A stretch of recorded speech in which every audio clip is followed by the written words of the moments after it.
We don't quite know what side these wee guys are on.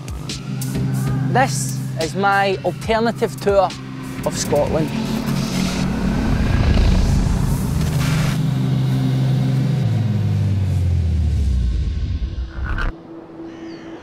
A relatively rural area south of the capital, the Scottish Borders definitely isn't an obvious location for a series about poverty. This is a massive stretch of land that goes as far north as Lothian and as far south as the English border.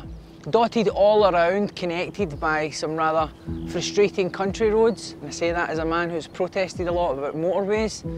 You'll find post-industrial communities like Galashiels, glorious little towns like Melrose, or coastal towns like Eyemouth. You could be forgiven when immersed in such idyllic scenery like this for thinking that poverty is not an issue here in the Borders. It actually is, it's just that it isn't visible in the same way as some of Scotland's urban areas. In this region, mental health problems like depression, anxiety and psychosis are experienced at a level that's slightly higher than the national average. So I'm interested to find out, is there a link between poverty and mental health problems? Don't jump, I can see you're hurting. There's an argument that it's not helping society either. It's estimated that the cost of mental health in Scotland is around £10 billion per year. That's £10 billion, £4,000 per head per taxpayer. Supporting people with mental health problems back into work is clearly in their economic interests, if nothing else. So what are the mental health barriers that prevent people from working? I've come to Galashiels to speak to Grant and Scott about the scheme that they set up to address unemployment. I would say the majority of young people we work with haven't got on at school. Their whole life at school has been probably getting sent into class or because they didn't learn in the way that they've been taught at school. So that's one of the nuts we try to unpick when they come here. You know, we immediately, what are you interested in? What do you like doing? A lot of the people we talk to and what we seem to withdraw because of that, and they just sit at home, play the Xbox. The Xbox is their best friend, strong thumbs. When we have that first meeting with a young person and we're sitting down trying to get to know them a wee bit and get a bit of a flavour about them and what they're like and things that they may or may not have done in the past, 83% on that very first meeting say, we've got poor mental health, we have no confidence. At 22, Johnny's ready to get a job, but he's struggling to overcome his past. What's your background? Grew up in care and that. Okay. What are your memories of your home life before it was decided that you would be safer in care? It was a bit chaotic. I wasn't a very nice young person, to be honest. You think you were born that way? I mean, I've always struggled with mental health and that. I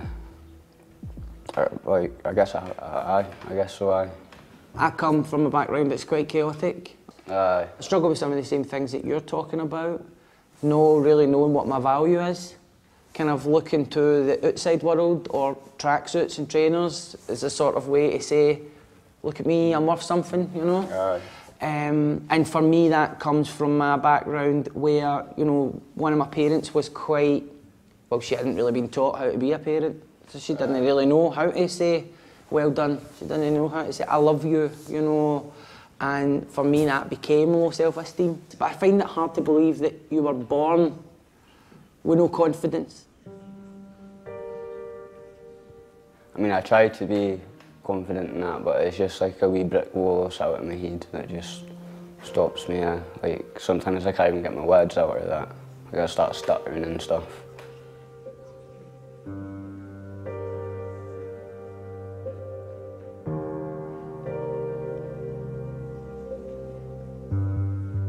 As well as CV writing and job applications, the course offers opportunities to pick up practical skills.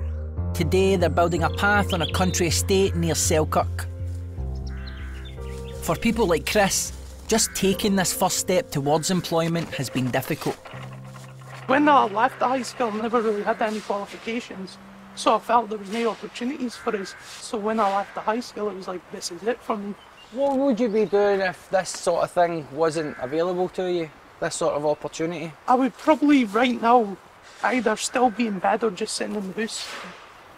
Probably on the Xbox, just on Deno. And how would you feel emotionally? Probably pretty crap, to be honest. I obviously had pretty bad depression, and it got to a point where I kind of see stuff that I might want to do, but in my head I was just telling myself, nah, you can't do that, it's pointless, you won't fit in and all that. And the first step was just getting on the bus and heading out, and I was able to achieve that. That's something that a lot of people will never experience, the relatively simple act of just getting on a bus. I'm wondering if the reason that people are experiencing the issues that they're experiencing here are in some way to do with that additional isolation that I wouldn't need to suffer in Glasgow. Yeah. You know, if I push myself to go out the door, I can get any bus, any train, I can get a subway. Yeah, I know here you can.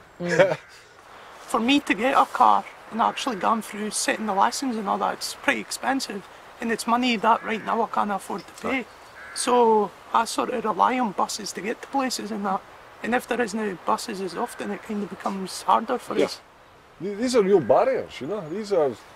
It's not an easy thing to get a job. You can get a job, but it might be an hour away. It might cost you how much? About £7 or something. £7 to get there.